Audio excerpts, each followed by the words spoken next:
সাধুতাই সর্বশ্রেষ্ঠ পন্থা।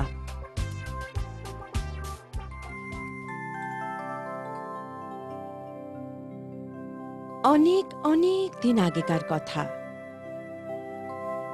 এক গাঁয়ে এক দরিদ্র কাঠুরিয়া থাকত। একদিন সে এক গভীর জঙ্গলে নদীর ধারে কাঠ কাটছিল।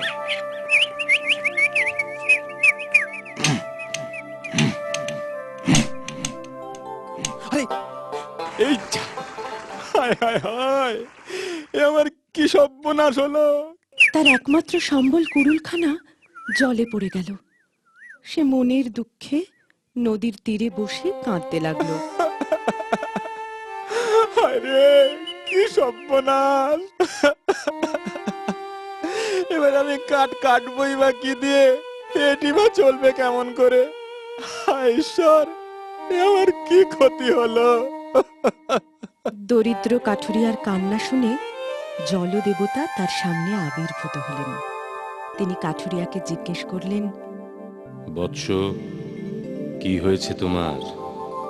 তুমি কাঁদছো কেন? হে প্রভু, আমি এক দরিদ্র কাঠুরিয়া। আমার একমাত্র সম্বল কুড়ুলটা কাঠ কাটবার সময় হাত থেকে ফসকে নদীর জলে পড়ে গেছে। হে প্রভু, এখন আমার পেট চলবে কি করে? আচ্ছা আচ্ছা আচ্ছা, এই ব্যাপার। তুমি মন খারাপ করো না, আমি তোমার কুড়ুল আবার ফিরিয়ে দেব। তুমি একটু অপেক্ষা করো। এই বলে জলদেবতা নদীর জলে ডুব দিলেন। জলের তলায় আমি এই কুড়ুলটা পেলাম। এবার দেখো তো, এটাই তোমার হারিয়ে যাওয়া কুড়ুল কিনা? না প্রভু, এটা তো সোনার কুড়ুল। না না না, এটা আমার হারিয়ে যাওয়া কুড়ুল নয়। তুমি আর একটু অপেক্ষা করো।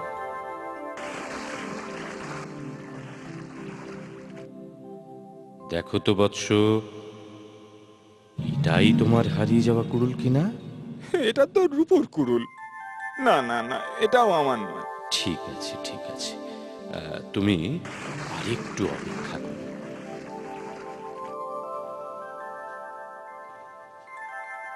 বৎস, এই নাও তোমার হারিয়ে যাওয়া কুড়ুল খানা। হ্যাঁ হ্যাঁ প্রভু, এই তো এই তো এই তো আমার হারিয়ে যাওয়া কুড়ুলটা। ধন্যবাদ ধন্যবাদ প্রভু, আমি আমি চিরকৃতজ্ঞ থাকবো আপনার অশেষ কৃপা। বৎস, আমি তোমার সততায় খুব প্রসন্ন হয়েছি। তোমার সাধুতা আমাকে মুগ্ধ করেছে। এই নাও, এই সোনার ও রূপোর কুড়ুলটাও নাও। হ্যাঁ, আর সহজ সরল কাঠুরিয়া গায়ে ফিরে গিয়ে তার পাড়াপড়শিদের সব বলল। হ্যাঁ, বলো কি? সোনার কুড়ুল! বাবারে! আমি আজ এই নদীতে যাব, আর গাছ কাটার বান করে আমি ওই সোনার উপর কুড়ুল হাসিল করব।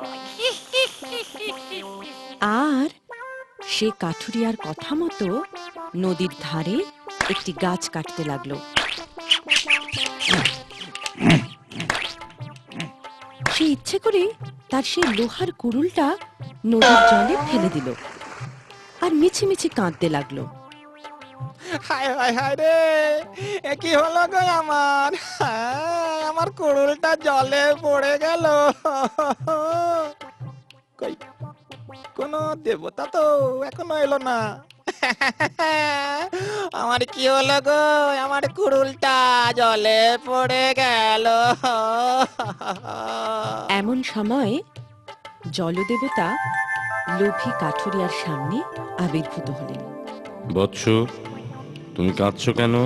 প্রভু, আমার কুড়ুলটা জলে পড়ে গেছে।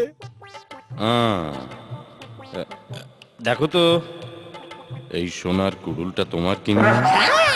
প্রভু, এই তো আমার কুড়ুল। লোভী, তোমার শাস্তি পাওয়া উচিত। সোনার কুড়ুল তো দূর, তোমার আসল কুড়ুলটাও আমি তোমায় ফিরিয়ে দেব না।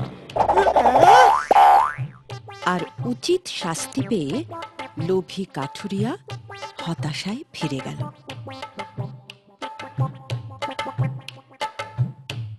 দেবতার কাছ থেকে সৎকর্মের জন্য যেমন পুরস্কার মেলে, কুকর্মের জন্য তেমনি দণ্ডও মেলে। তাই সর্বদা সৎ পথে চলা উচিত।